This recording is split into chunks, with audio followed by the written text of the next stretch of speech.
La prostatectomía radical puede producir disfunción eréctil, ya que los nervios que producen la erección se encuentran en estrecha relación con la próstata y las vesículas seminales, las que se pueden dañar al momento de la cirugía. Existen diferentes técnicas que se han ido desarrollando para tratar de disminuir estos riesgos, que son la preservación de una o de las dos bandeletas. Sin embargo, esto solo es posible dependiendo de cada paciente y el estadio oncológico en que se encuentre. La disfunción eréctil va a depender de múltiples factores. En primer lugar, de la edad del paciente, de la función eréctil previa, del estadio oncológico que se encuentre, si es un cáncer de próstata de bajo riesgo, de intermedio riesgo o un alto riesgo de recurrencia bioquímica y obviamente de la experticia del cirujano. Sin embargo, en términos generales, el 75% de los pacientes que se someten a esta intervención presentan un problema de disfunción eréctil posterior.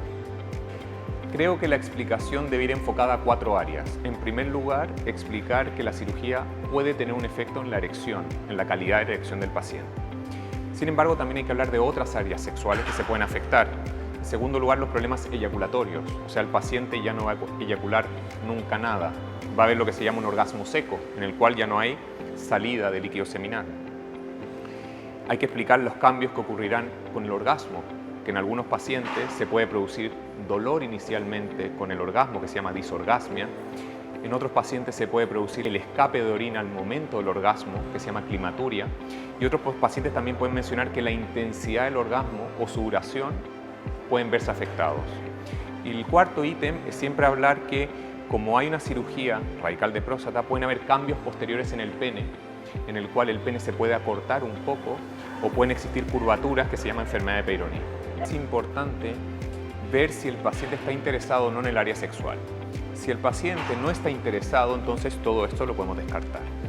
Si el paciente se encuentra interesado, es muy importante comenzar precozmente con la estimulación del pene y producir erecciones. ¿Por qué?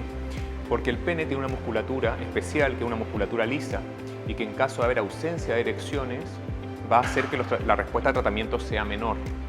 Entonces, uno de los principales errores que ocurre es que los pacientes, cuando tienen complicaciones o cuando están con incontinencia o simplemente por el momento no están interesados en el área sexual después de la cirugía, se difieren las erecciones, haciendo que finalmente los resultados posteriores sean peores a los tratamientos.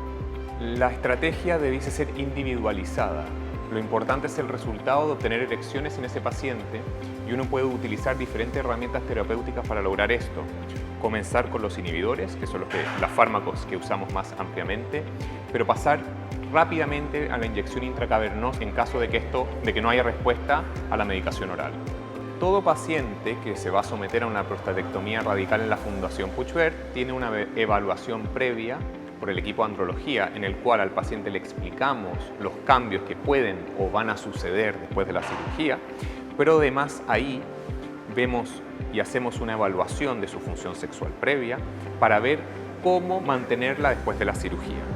Queda además el paciente con visitas periódicas con nosotros, en el cual vamos viendo la respuesta a los tratamientos y si algunos no funcionan, los cambiamos.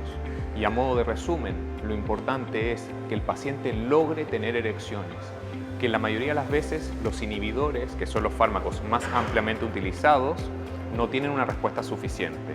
Por lo tanto, hay que pasar rápidamente a la terapia intracavernosa para poder producir erecciones y que el paciente no pierda esta musculatura lisa. Creo que en los últimos años nos hemos dado cuenta que el énfasis estaba puesto en el foco equivocado. Se ha tratado de comparar muchos tratamientos, diferentes esquemas con inhibidores, diferentes tipos de inhibidores, diferentes dosis de inhibidores para ver cuál es el que produce la mejor respuesta en estos pacientes. Sin embargo, creo que el mensaje es que cada tratamiento tiene que ser individualizado y lo importante es lograr erecciones. Lo que le funciona al paciente para poder lograr una erección que permita penetrar es lo importante. El esquema que uno utilice, si no funciona, hay que cambiarlo y hay que ir escalando rápidamente. O sea, creo que lo que nos hemos aprendido con el tiempo es que hay que producir erecciones precoces en el pene y que lamentablemente en este grupo de pacientes la inyección intracavernosa es la que produce los mejores resultados.